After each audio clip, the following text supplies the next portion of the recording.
Good morning, Andrea. How are you doing today? I'm well. How are you? I'm good.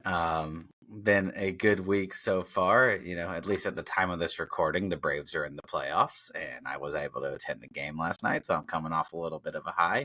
How about you? I'm well. I'm just here at home. I didn't catch the Braves game last night, caught the highlights, but yeah, sunny day. Can't really complain. Perfect. Well, just a quick introduction, Andrea. We've known each other for several years now. I know you were at Full Story when we were doing some work with Full Story. Then you moved over to SaaS Optics, which became Maxio. And since then, we've had the pleasure of working on several different video projects together. So that's always been great. And thank you so much for always being a great client, great to work with. And yeah, excited to have you on the show here this morning. Yeah, thanks for having me. Cool. So always like to start with kind of like a question and kind of set everything up. Just tell me a little bit about you, how you landed in, a marketing space in the SaaS technology world. Yeah, it's a little bit of an unconventional story, although I'm starting to think everyone who landed in marketing kind of found a strange path there. But yeah, I, like you, went to the University of Georgia. I majored in journalism and English. And for a long time, I thought I wanted to go to New York and write and do the thing. I went up there for an internship 1 year in college, and the city just chewed me up and spit me right back out. And I realized okay, I don't want to live in New York and be poor, and I need healthcare and I need a living wage. So really, when it came to spring of my senior year at Georgia, I was just looking at anything that had a decent salary and looked like an okay place to work. So I ended up, by total happy accident, getting in touch with a recruiter at Full Story. Her name's Allie Kupswich. I'm still in touch with her. She's awesome. And she was like, hey, we need SDRs. I was like, what's an SDR? She's like, you'll find out. So ended up joining Full Story in a sales development role, did that for a couple years. Always kind of knew that I would probably do well in sales, but it just wasn't really where my heart was at. And I wanted to get back to writing as my primary job responsibility. So I put out feelers. I was like, hey, anyone in Atlanta looking for a content writer? I have a journalism background, understand the SaaS space. Let me jump in. Did that. Ended up coming in at SaaS Optics, where they had a really, really lean marketing team, and also just a leadership team in place there at the time that was super open to grow your own people and let people try things, and we'll see how it works out. So I ended up taking on a ton more job responsibilities that year and the following year, including, working on video projects with you guys and just all kinds of other stuff. And then left for a little bit and did content in another company, came back in early 2022 in kind of a hybrid, we called it market strategy, but it was really just hey, all the cool stuff that we want to do but don't have time for, we're going to stick Andrea on it. Love it. So I did that for a year, and then we had some departures in our org. And Dave Cart, who's our head of marketing, was just hey, do you want to lead product and customer marketing? And I was like, sure. So, so now, yeah, director level title, got some direct reports, doing some, more responsibilities, but really just doing what I've always done, which is pinch hit wherever somebody needs me to, and be personable and be communicative. And that's really it. Yep. Bringing the baseball theme back in. I like it.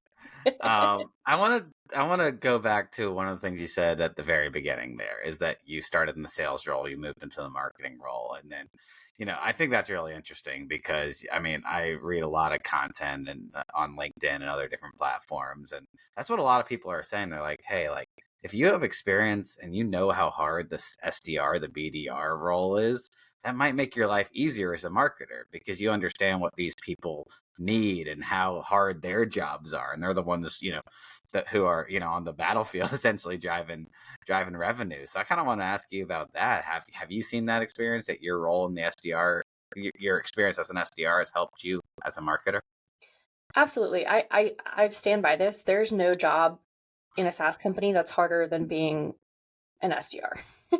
And I don't care if you're the CEO or whatever, like being an SDR is harder and it's a really thankless job. And I do think like, maybe even more than like, hey, this is like how bad it could be and like being thankful. Hang on one second. Let me start that over because I think I have my Slack on. I'm sorry.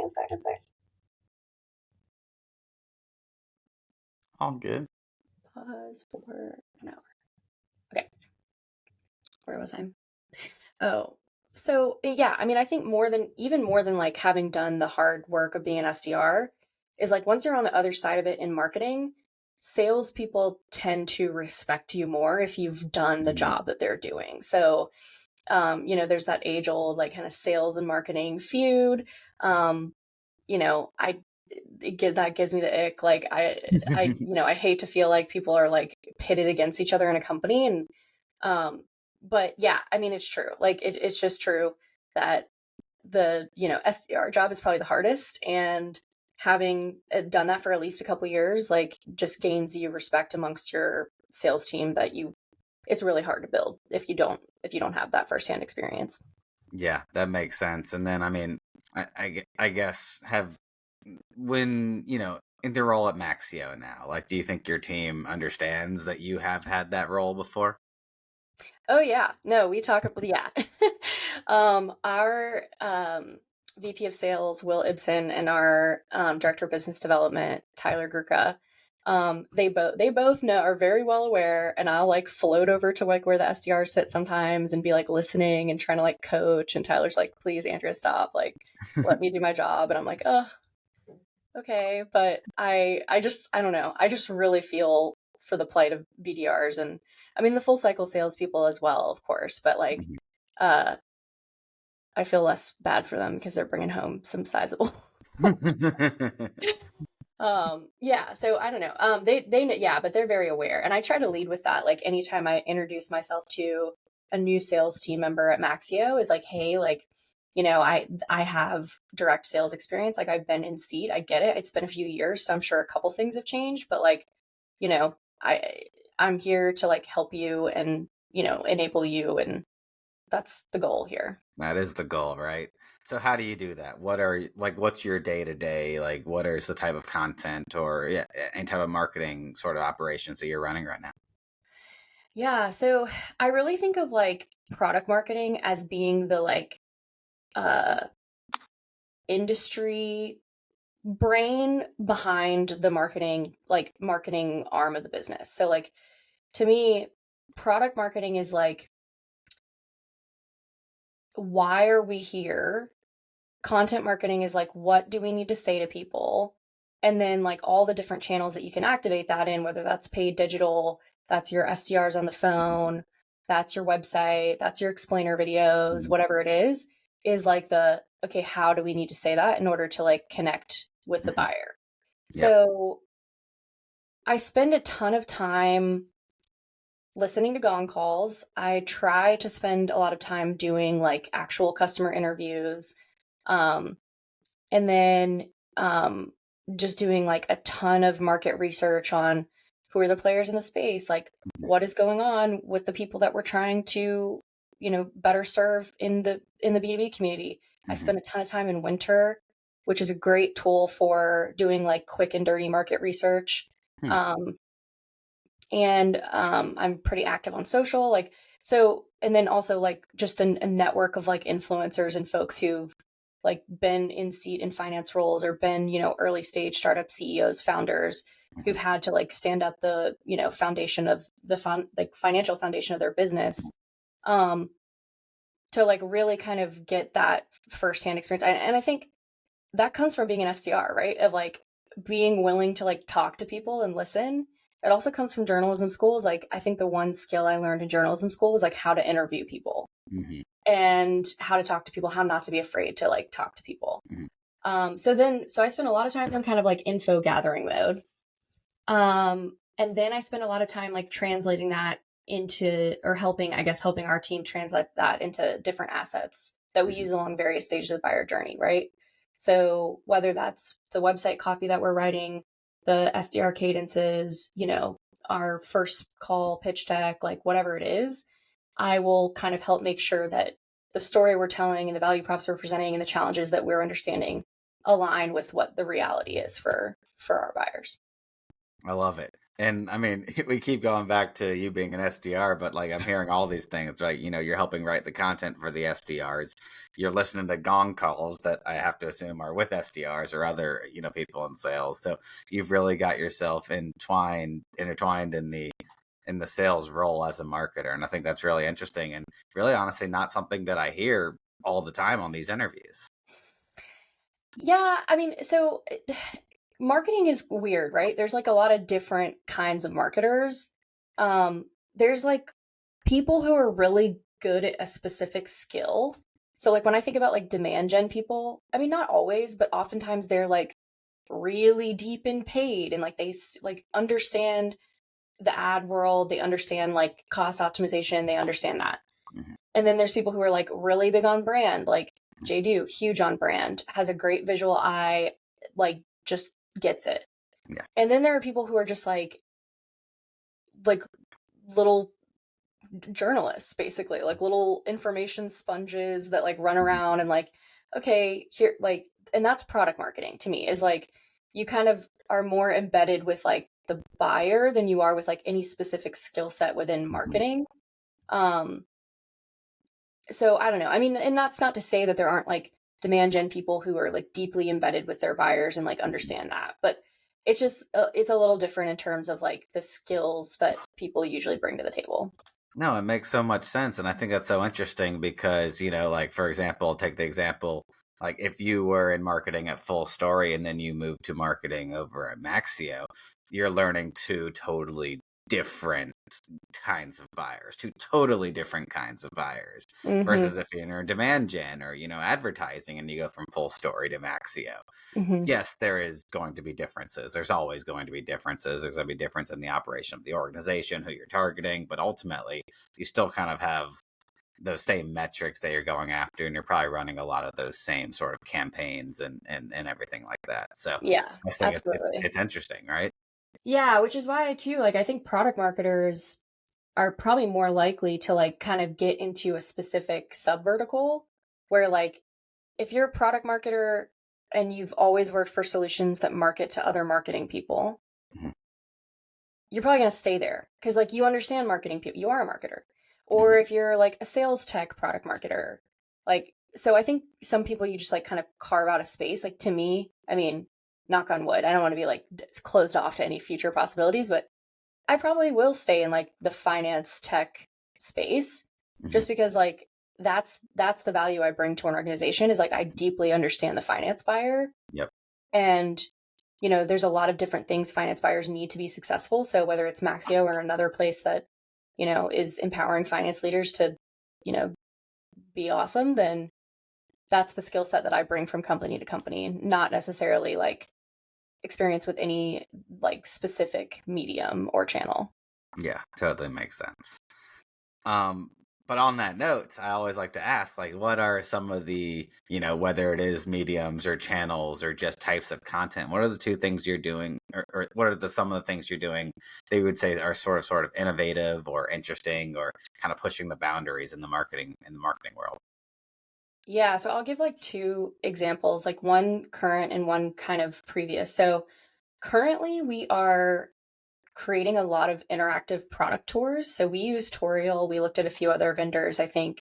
But, interactive product tours, I think, are a great way to like get in front of buyers and educate buyers on the front end without forcing them to talk to your sales team. So, I don't think it's really a secret, but like, there's just stats out there that are like 90% of buyer research is done before they have any interaction with your sales team.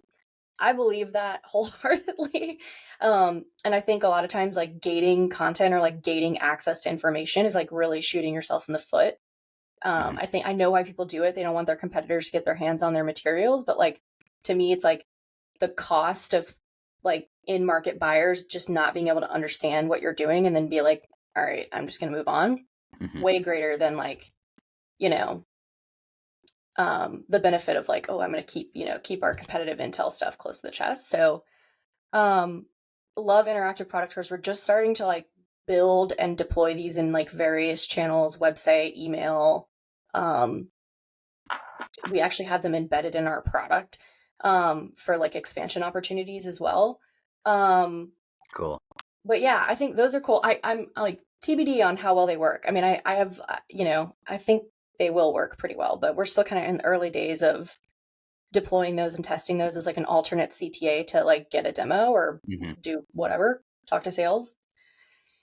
And then the other thing, is like product explainer videos. So obviously this is something that we've partnered with Consume in the past to do. We just did one. I mean, I say just did is like a while ago now, maybe like a year ago with Maxio product explainer, animated explainer. I think was really cool because we have, a really tall task in creating a new brand with Maxio. And so we had to like explain to the market, hey, we have these two brands, Chargeify and SaaS Optics. Here's what this one does well. Here's what the other one does well. Here's why and how we're coming together as Maxio. And like, we need to explain this to people in 2 minutes or less. And to me, an animated product explainer is like, there's no better way to like quickly and effectively communicate complex ideas. So loved that. That was great. Our sellers got a lot of use out of that. We also used that, just in general, like brand awareness. Like I think we had them on the, before we switched the redirects from SaaS Optics and Chargeify, we had that video that was like, hey, we're about to redirect you to Maxio.com. Here's why. And then, but we did one at SaaS Optics a couple years ago that was not an animated, it was like a narrative product explainer video. And that was like probably one of the most fun projects that I've worked on in my career to date. And it's the one that like people still talk to me about. Like they're like, oh my God, yeah, the SaaS Optics product or product explainer that was like a little commercial, like a little B2B commercial.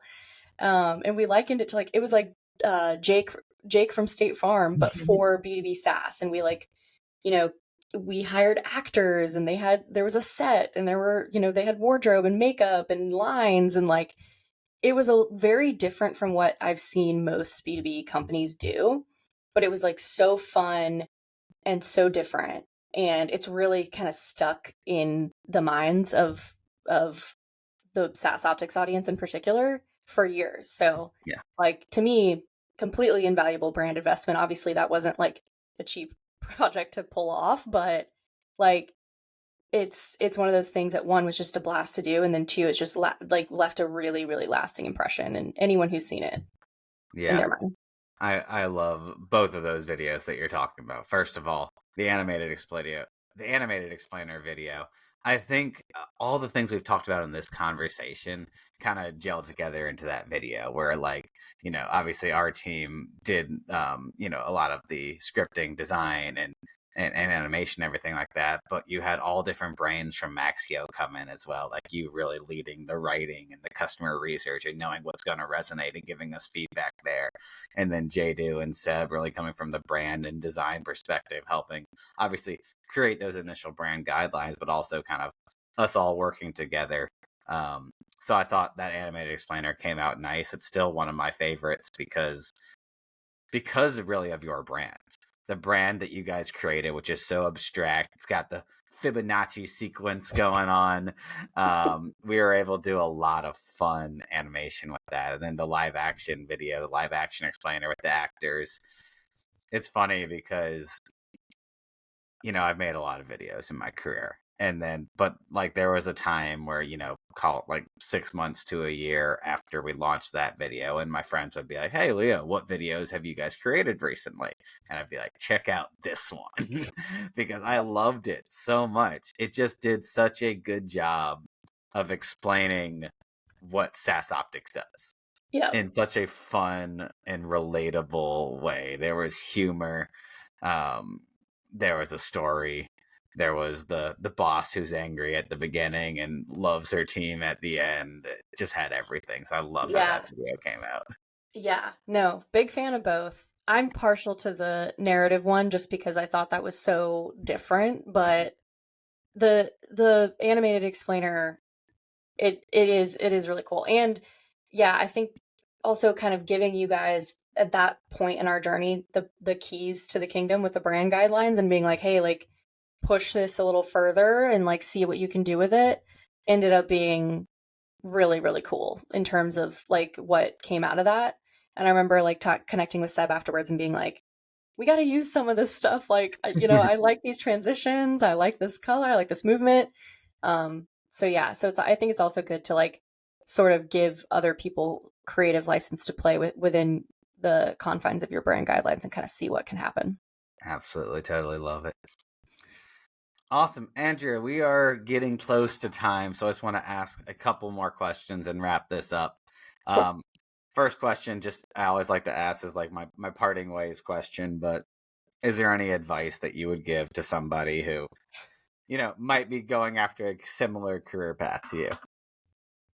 Yeah. I mean, maybe this is just like deep-seated like imposter syndrome, but I just like I feel weird dispensing with like any advice to anyone. But no, I mean, I think you know, um the biggest thing I'd say is like I remember sitting in college and when I kind of realized like, hey, I'm not going to do this journalism thing. I remember having a conversation with a professor there who did like entrepreneurial journalism or something. And I was like, I firmly believe that like my dream job doesn't even exist yet.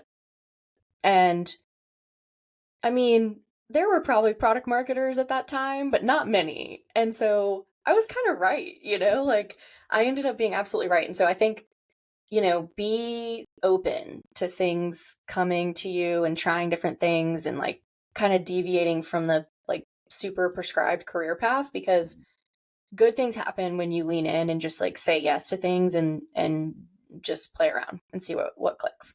So that's my only advice. I love it. Awesome. Thank you. Thank you. And last thing, just if people want to get in touch with you, if they want to learn more about Maxio, where would you direct them?